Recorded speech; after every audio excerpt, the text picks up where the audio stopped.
The great hall of the stellar Concord shimmered with light. Beams of crystal energy reflected from the ceiling, turning the chamber into a galaxy of its own. Delegates from dozens of alien civilizations filled the space, their banners rising high, each one representing worlds that stretched across the stars. Voices mixed in a strange chorus, some deep and rumbling, others soft like chimes. Machines translated the words instantly, but the emotions behind them carried through without the need for devices. Among them, a small human delegation stood together. They looked humble compared to the others. Some alien races towered with shining armor, others floated in spheres of energy, and some appeared so elegant that they looked like living sculptures. The humans wore simple ceremonial clothes, white with blue trim, nothing too decorated. Yet their eyes carried a spark, the same spark that had carried their species from one planet to another. Daniel stood at the end of the group, slightly apart. He was not a leader, nor a trained diplomat. He had been chosen as a cultural representative, someone who could speak about human art, stories, and traditions. At first he thought his presence was unnecessary, since humanity had scientists and officials for important matters. Yet now, in this dazzling chamber, he realized why he had been brought. The summit was not only about trade and treaties, but about identity, about showing what each species valued most. Daniel tried to take in the scene without appearing nervous. His heart raced as he looked across the chamber. Then his gaze stopped, caught by a figure unlike any he had ever seen. At the far side of the hall, surrounded by guards and attendants, stood Princess Arya of the Solari Empire. Her people were known for their grace and wisdom, ruling hundreds of star systems with fairness and strength. Arya's presence was impossible to ignore. She stood tall, her skin glowing faintly as if lit from within, her long silver hair flowing like strands of starlight. Her eyes were bright and calm, filled with the weight of responsibility yet softened by curiosity. Daniel had seen hollows and images of the Solari before, but no image could compare to reality. He found himself staring. He did not mean to be rude, but his eyes refused to move. It was not only her beauty, but also the sense of mystery she carried. She looked both human and not human at the same time, familiar yet otherworldly. The humans beside Daniel shifted uncomfortably, whispering as the summit began. But Daniel's focus stayed fixed on Arya. He did not notice the speeches or the rituals taking place. He noticed only her movements, the way she greeted others with calm gestures, the way her attendants bowed, the way her presence seemed to quiet the air around her. Unbeknownst to him, Arya noticed. At first she thought he was just another curious delegate, caught by the novelty of seeing her kind in person. Many younger envoys made the same mistake, and she was used to brief glances. But this was different. The human did not look away. His stare was steady, unpolished, almost childlike. Most who looked at her did so with fear, calculation, or admiration of her rank. This one looked as if he simply saw her, not her crown, not her empire. It made her pause. When the first session ended, the delegates broke apart into smaller groups discussing alliances and opportunities. Music filled the chamber, soft and distant, while food and drink from many worlds were served. Daniel walked with the human delegation, though he felt lost among their formal talk. They spoke of agreements, resource exchanges, and navigation rights. He nodded, but his thoughts kept drifting back to the princess. He turned his head again, and to his surprise, she was already looking at him. Their eyes met across the hall. Daniel froze. For a heartbeat, he wondered if he had imagined it. But no, her gaze held steady as if she wanted to confirm something. He looked away quickly, his face warming, but the moment stayed. Later, when the music changed to a slower rhythm and many delegates moved to side chambers, Daniel found himself alone at a table, holding a glass he barely touched. He was still trying to calm himself when a voice spoke near him. "You stare very boldly for someone so quiet." Daniel looked up, startled. Princess Arya stood before him. Her guards remained a few steps behind, giving her space but watching closely. Up close, her presence was even more overwhelming. Her voice was smooth, carrying an accent that the translator adjusted but could not fully remove. Daniel stammered, then forced himself to stand. "Your Highness, I am sorry. I did not mean disrespect." Her lips curved slightly, not quite a smile, but something close. Disrespect, perhaps, or perhaps not. In my culture, long stares can be challenge or insult. Yet your expression did not seem hostile. Daniel swallowed hard. He tried to think of a clever excuse, something diplomatic, something that would not embarrass his people.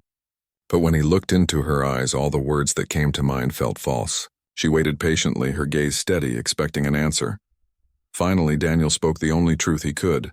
Because you're gorgeous. The words left his mouth before he could stop them. Simple, unrefined, almost foolish in such a grand hall, but they were real. For a moment, silence hung between them. The guards tensed as if expecting offense. Arya tilted her head slightly, studying him. He braced for anger, for laughter, for dismissal, but instead she did something he had not expected.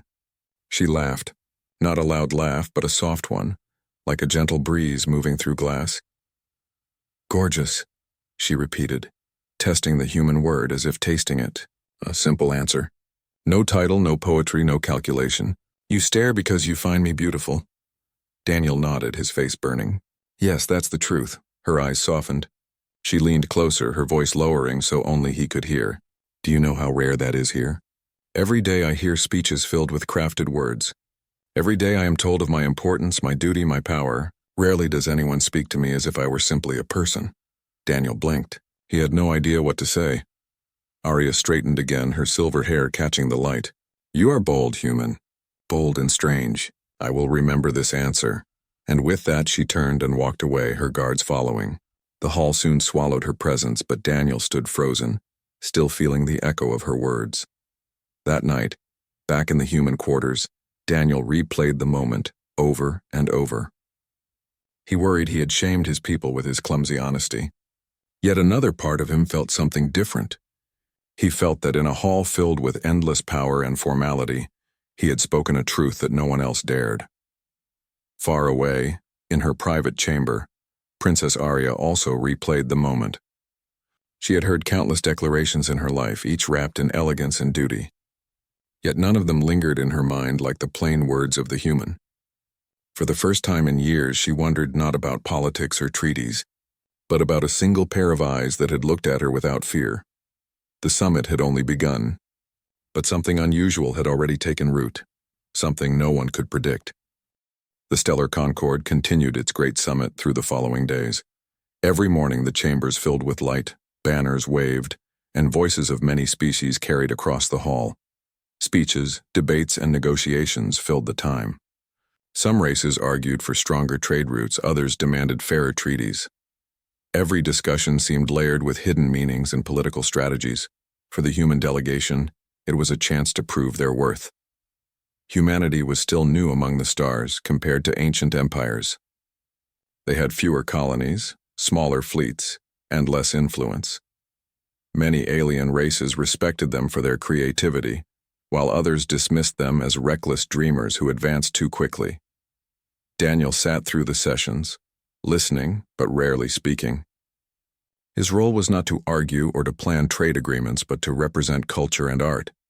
Yet even in silence, he noticed how others looked at humans. Some gazes were friendly, others curious, and a few cold. It reminded him of being the smallest voice in a room of powerful rulers. But no matter how busy the days became, one memory stayed with him. The moment Princess Arya had spoken to him replayed again and again in his mind.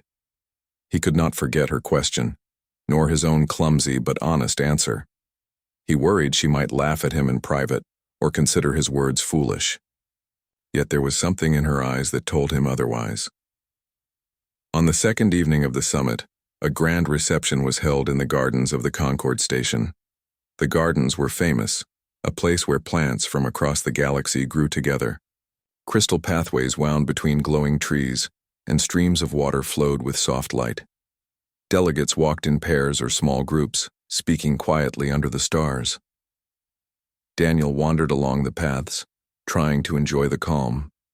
The air carried the sweet scent of alien flowers. In the distance, he saw shapes of creatures resting on high branches, watching the visitors without fear. The atmosphere was peaceful, almost like a dream. He stopped at a fountain shaped like a spiral galaxy. The water rose and fell in waves, glowing blue as if it held starlight. Daniel sat on the edge, lost in thought. Do humans often speak so directly? The voice startled him. He turned and saw Princess Arya standing behind him. She wore a flowing garment that shimmered like the night sky, dark with silver threads. No crown, no guards in sight, though he guessed they waited nearby, hidden among the paths. Daniel stood quickly. "Your Highness, I did not expect—" She raised a hand lightly. "You need not bow every time. Tonight is less formal." He hesitated, then sat again, unsure if he should invite her to join him. She chose on her own, moving gracefully to sit at the fountain's edge beside him. For a moment, silence hung between them. The soft sound of water filled the space. Arya's eyes turned toward him. "I asked before why you stared. You answered with honesty. That surprised me." Daniel swallowed.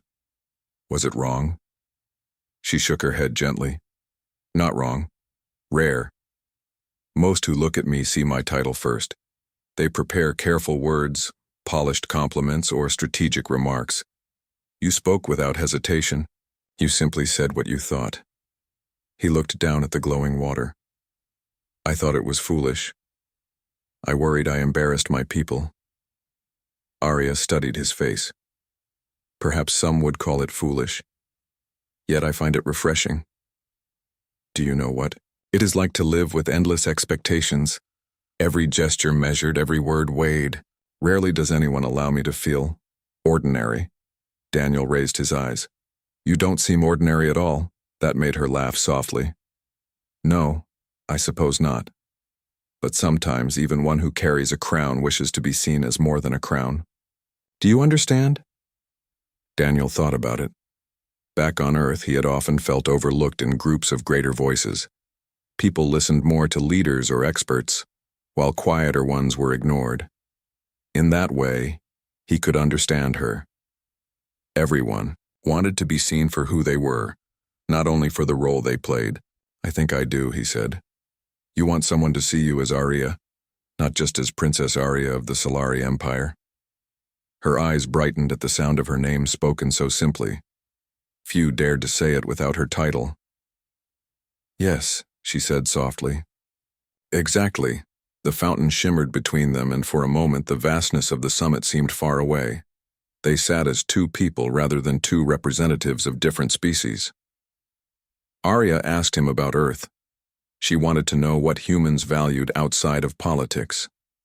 Daniel spoke of music, of paintings, of stories told around fires. He explained how humans wrote about love, hope, fear, and courage. He described how songs could make people cry or laugh, how pictures could capture moments of beauty, how stories could inspire entire generations.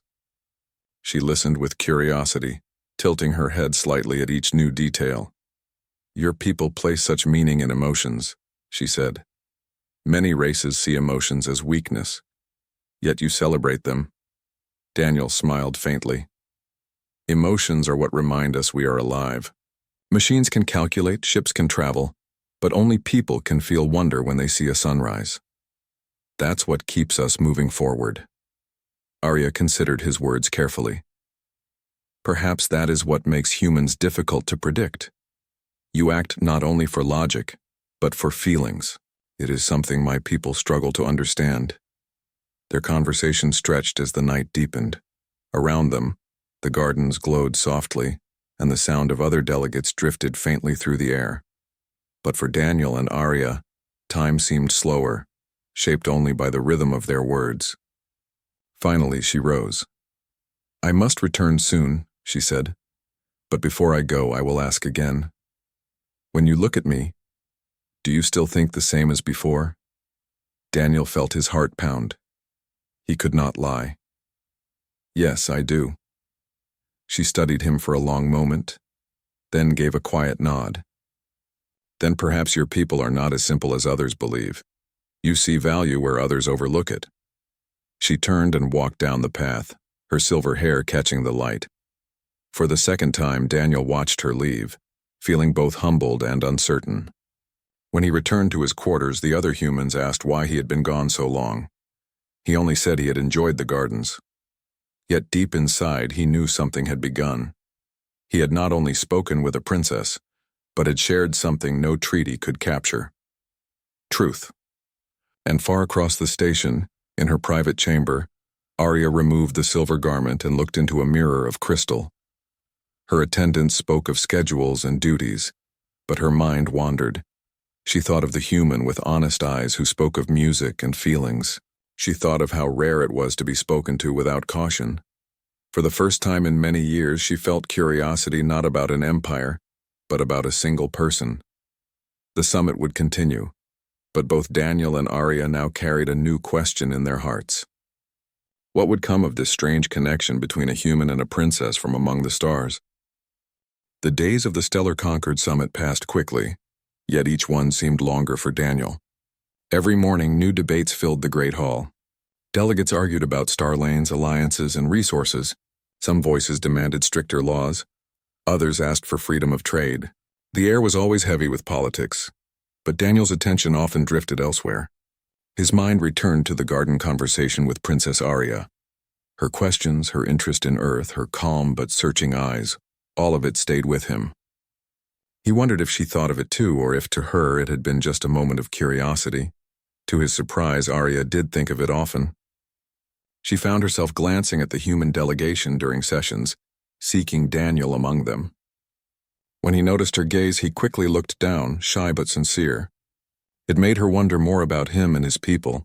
Arya was a princess raised to carry the weight of an empire. Since childhood, she had been trained to calculate every word and gesture. Yet now she found herself wanting to know simple things. What made humans laugh? What gave them courage? Why did their art and emotions seem so important to them? One afternoon, after a long session of speeches, Arya sent a private invitation to the human delegation. It was unusual for her to request such a meeting, so the human leaders were both honored and cautious. They sent their best representatives, including Daniel, though he was told to remain quiet unless spoken to. The meeting took place in a smaller chamber shaped like a dome of crystal. The walls shimmered with faint light and the air carried a soft hum. Arya sat at the center, her guards at a respectful distance. The humans entered and offered polite bows. She welcomed them warmly, asking about their progress in joining trade routes and mutual defense treaties. The leaders spoke carefully, presenting Earth as cooperative and eager to learn. Arya listened with patience, nodding at the right moments. But after the formal talk ended, she turned her gaze to Daniel. "And you," she said. "What is your role here?" The human leaders shifted uneasily. One of them began to explain. "He is a cultural representative here to share." Arya lifted her hand gently. "I would hear it from him." Daniel felt his heart pound. He stood slowly. "I represent human culture, Your Highness. Not politics or armies. I speak of stories, art, music, traditions." Her eyes shone with interest. "Yes, that is what I wish to hear. Tell me, Daniel, why do humans place so much meaning in these things? Many races value science and power above all else. Why do your people sing and paint when there are stars to conquer?" The room fell silent. The human leaders looked nervous, unsure if this was a trap. But Daniel saw no trick in her voice. She truly wanted to know. He took a breath. "Because stars may give us light, but songs give us hope. Machines may carry us through space, but stories carry us through life. Without these things, we would be empty travelers, moving but not living." His words were simple, but they carried weight. Arya tilted her head, considering them. For a moment, the chamber was silent, filled only with the low hum of the crystal walls. Finally, she spoke softly. "I see, perhaps that is why you stared. You humans notice beauty not only in crowns and power, but in small moments as well." Daniel lowered his eyes, embarrassed. The leaders beside him exchanged glances, unsure whether to be proud or worried. Arya ended the meeting politely, but before the humans left, she gave Daniel a quiet look that lingered longer than formal courtesy allowed. He felt it deeply, though he could not explain why. That evening, she requested his presence again, this time alone. Her attendants arranged a private walk through another part of the gardens, a section filled with glowing vines and crystal flowers. Daniel followed nervously, still amazed that she wanted to spend time with him. As they walked, she asked him more questions. "Tell me of human art. Tell me why you write stories of love when love is so uncertain. Tell me why you paint sunsets when they last only a short while." Daniel tried to explain. "Because those things are fragile. They do not last forever, and that is what makes them precious. Love is uncertain, so when it is real, it matters more. A sunset ends quickly, so we treasure it while it lasts. Humans hold beauty close because we know time moves fast." Arya slowed her steps. His words struck her in a way she did not expect. Her people valued order, tradition, and stability. They built monuments meant to last forever, believing permanence was the highest form of greatness. But Daniel's view was the opposite. To value something not because it lasted, but because it ended. That idea fascinated her. "You see the universe with different eyes," she said quietly. "No wonder you spoke as you did that first day." Daniel gave a small smile. "I only said what I felt." Her eyes lingered on him, thoughtful and searching. She could sense no hidden plan, no practiced speech. He was simply honest. And that honesty drew her closer than any flattery ever had. Over the next days they met again and again, sometimes in gardens, sometimes in small chambers where attendants pretended not to notice. Each time she asked more questions, and each time Daniel answered with the same open heart. He told her about children on Earth who painted skies with colors they imagined, about poets who wrote of the sea though they lived far from it, about singers whose voices carried across crowded streets. He described how humans celebrated both joy and sorrow, how they found meaning in both laughter and tears. Arya listened as if hearing an entirely new language. She began to realize that humans, though young among the stars, carried a strength that no ancient empire possessed, the strength to see wonder in fleeting things. One night, as they walked beneath glowing trees, Arya paused. "Daniel, do you know what others whisper about your people?" He nodded. "That we are reckless, that we rush forward too quickly, that we are unpredictable." "Yes," she said, "and yet perhaps that is why you will shape the future. Others build walls to protect themselves. Humans open doors even when uncertain. That is both dangerous and remarkable." Daniel looked at her. "And what do you think of us?" She was silent for a long time, her eyes fixed on the glowing vines. Finally, she turned toward him. "I think your people remind me of something my empire has forgotten. You remind me that to live is not only to endure, but to feel." The words stayed with Daniel long after the walk ended. He returned to his quarters with his heart heavy but hopeful. He knew their meetings could not remain secret forever. Others would notice. Yet he also knew that something had begun between them. Something fragile yet powerful, like the fleeting beauty he had tried to describe. And in her private chambers, Princess Arya looked out at the stars. Her attendants spoke of duties, of alliances, of the next day's agenda. She listened politely, but her thoughts drifted elsewhere. She thought of the human who answered her without fear, who spoke of sunsets and fragile things. For the first time in her life, she felt more than the weight of her crown. She felt curiosity not for power but for possibility. The summit was still far from over, but the bond between Arya and Daniel had already begun to change them both. The Stellar Concord Summit was reaching its most important stage. Treaties were being drafted, trade lanes were being decided, and alliances were quietly being tested. Every empire wanted its voice heard, and every delegate fought to prove the strength of their people. Whispers had already begun spreading through the halls about Princess Arya and the human named Daniel. Attendants noticed her private walks, her longer glances during meetings, and the quiet way Daniel sometimes disappeared when others were busy. Nothing improper had happened, but gossip in the Concord moved like fire in dry grass. Some races found it amusing. Others found it troubling. Many had always believed humans to be too new, too reckless, too emotional for serious respect. Now, seeing their princess speaking with one so often, some voices turned sharp with doubt. One evening during a council session, the first spark of open conflict appeared. A tall delegate from the Veyron Union, a race known for their discipline and rigid traditions, spoke in a voice that carried across the chamber. "Esteemed princess," he said, bowing with calculated politeness, "I must raise a concern.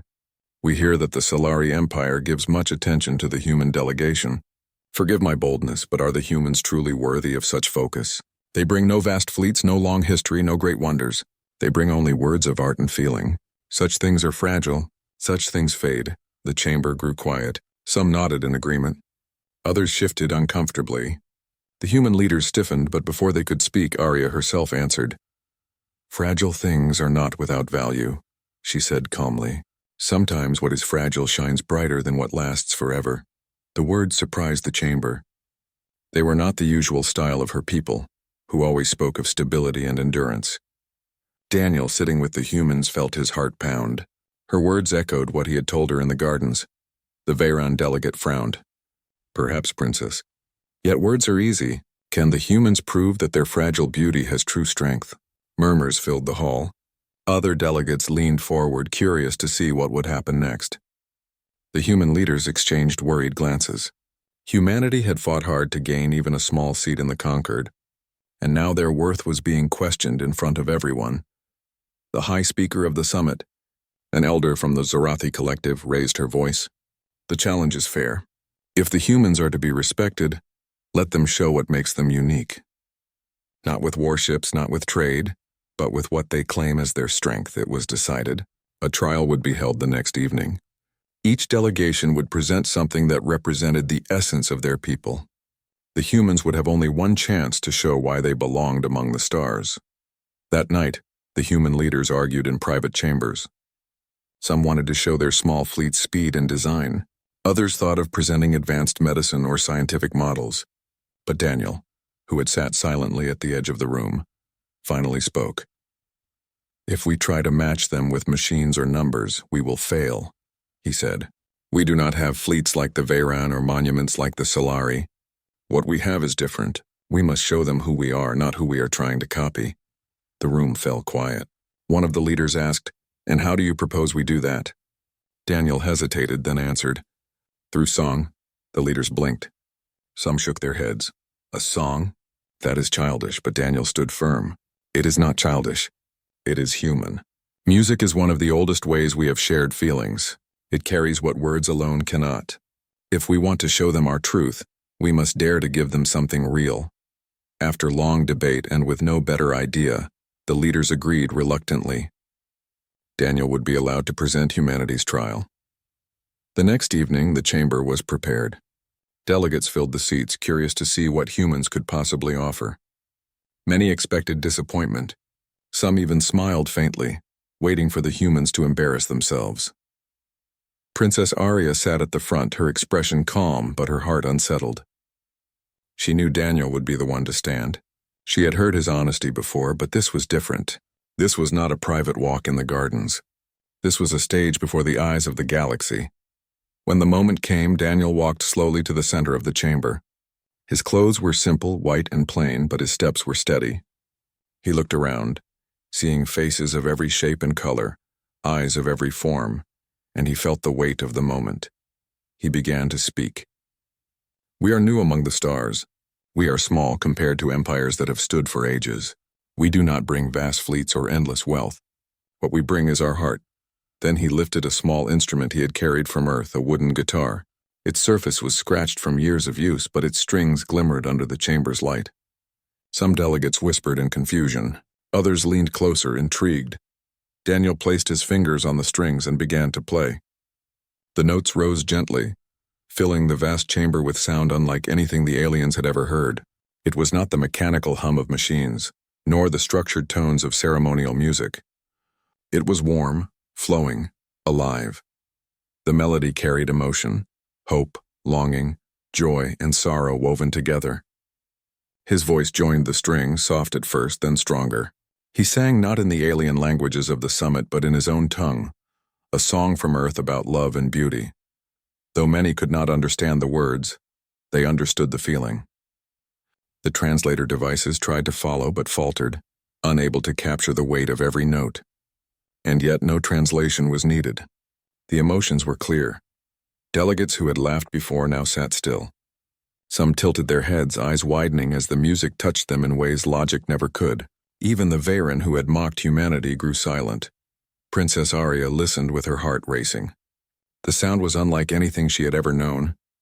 Each note carried the same honesty she had heard from Daniel's lips in the gardens, but now it was magnified, shared with everyone.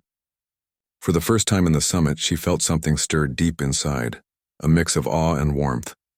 The final chord rang through the chamber, fading into silence.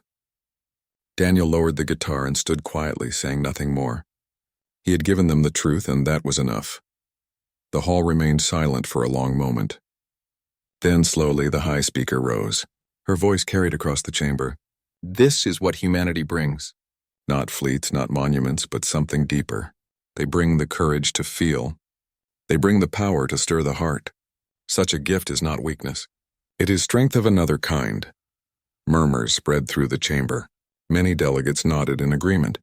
Even those who doubted humans could not deny the truth of what they had felt. The Veyron delegate, who had first challenged, stood reluctantly. His expression was unreadable. The humans are strange, reckless, but tonight they proved they are not without worth. Applause filled the chamber, not the cold clapping of duty, but a real sound of respect. Some delegates struck their staffs against the ground. Others raised their voices in their own cultural signs of approval. For the first time, humans were not only tolerated but celebrated. Princess Arya's eyes met Daniel's across the hall. Her heart swelled with pride. He had not spoken as a politician. He had not fought with logic. He had stood as himself, and that was what had moved them all. That night, as the summit ended its session, Arya walked alone in her private chamber. She replayed the melody in her mind, each note echoing with meaning. She realized something more clearly than ever before. Humanity was not a race to be ignored. They were a race to be remembered. And Daniel, with his simple song and his honest heart, had shown her why. The chamber still remembered the song. Even after the trial ended, whispers of the melody moved through the halls of the stellar Concord like an unseen breeze. Delegates spoke of it at their tables, attendants hummed parts of it without realizing, and even those who had doubted humanity admitted something unusual had happened. The humans walked with a new weight in their steps. They were no longer seen only as newcomers or reckless dreamers. They had given the summit something no other race had offered, feeling without disguise. For the first time, respect had been earned not through strength or wealth, but through honesty. Daniel, however, felt no triumph. When he returned to the human quarters, he placed the guitar back in its case and sat quietly. He did not see himself as a hero. He had simply done what felt natural. Still, he could not ignore the way the galaxy had listened. Princess Arya thought of little else. She had grown up among speeches, negotiations, and careful words. Yet none of those had ever stayed in her mind like Daniel's song. It replayed in her thoughts at night, weaving into her dreams. It reminded her of something she had once forgotten, that even rulers were allowed to feel wonder. The following day, she asked to see Daniel again. The meeting was arranged in a quiet gallery of the station, a place where star maps floated in the air like glowing rivers. She arrived first, her attendants waiting at the doors. When Daniel entered, he bowed politely, but his face showed the same honest calm she had come to know. "You sang for them," she said, her voice soft but steady. "And for me." Daniel nodded. "Yes, I sang because it was the only way I could show the truth. Words alone would not have been enough." Arya's silver eyes searched his face. "You risked much. If they had laughed, if they had rejected you, your people would have been shamed." "I know," Daniel said. "But sometimes the only way to win respect is to stop trying to impress and simply be yourself. If we had failed by being honest, at least it would have been true." Her lips curved slightly, almost a smile. "That is a kind of courage few possess." They walked slowly through the gallery, the stars shining above them in countless patterns. Arya paused before one map, showing the Solari Empire's many systems glowing like jewels in the air. She had always felt proud when looking at it, but tonight she felt a strange weight.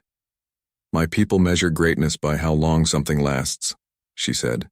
"We build monuments that stand for centuries. We guard traditions with all our strength.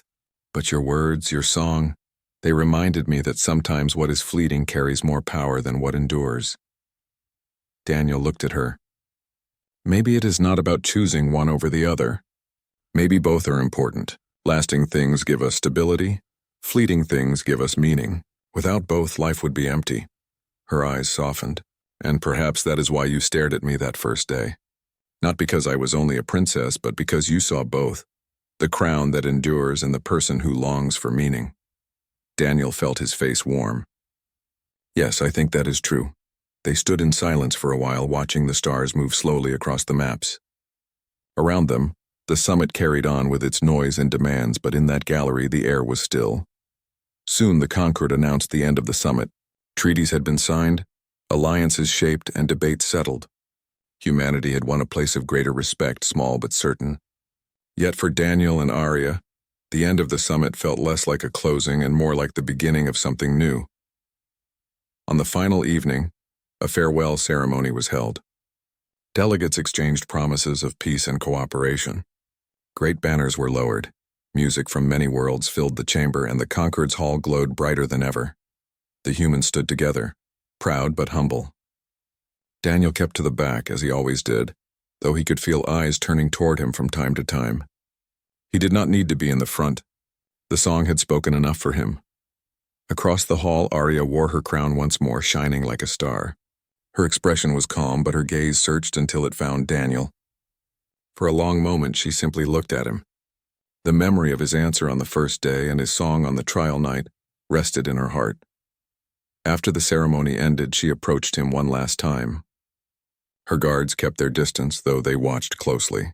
She stood before him, her crown high, her silver hair flowing, and yet her voice was not the voice of a ruler, it was simply her own. "Daniel," she said quietly, "the galaxy will remember this summit for its treaties, but I will remember it for something else." He met her eyes. "What will you remember?" She hesitated, then answered, "I will remember a human who dared to speak truth when others only offered polished words. I will remember a song that made me feel wonder again, and I will remember why you stared." Daniel felt his chest tighten. "And what do you think of that answer now?" She gave the faintest smile. "I think it was the most honest answer anyone has ever given me. And perhaps the most beautiful. There was no promise of what would come next. She was still a princess, heir to an empire, and he was still only one human among many. But in that moment, both knew that something had been planted between them, a bond that distance could not erase. When the summit ended and the ships departed, the humans returned to their vessel with quiet pride. Daniel stood at the viewport, watching the stars pass as the ship left the station behind. His guitar rested by his side, silent now but full of memory. He wondered if Arya was also looking out at the same stars from her ship, thinking of him as he thought of her. And far across the void, in her royal chamber, Arya did exactly that. She stood by her own window, the stars glowing like jewels against the dark. Her attendants spoke of duties, her advisors prepared reports, but she heard only the echo of a simple voice saying, "Because you're gorgeous." For the first time in years, the galaxy seemed less like an endless map of systems and more like a place of possibility. She had met many rulers, many leaders, many voices of power, yet it was a single human's honesty that stayed with her. The Concord Summit would be remembered in history for its politics, but in the quiet of hearts it would be remembered for something else. The moment when one human, with nothing more than sincerity and song, showed the stars that humanity's greatest strength was not power, but the courage to feel.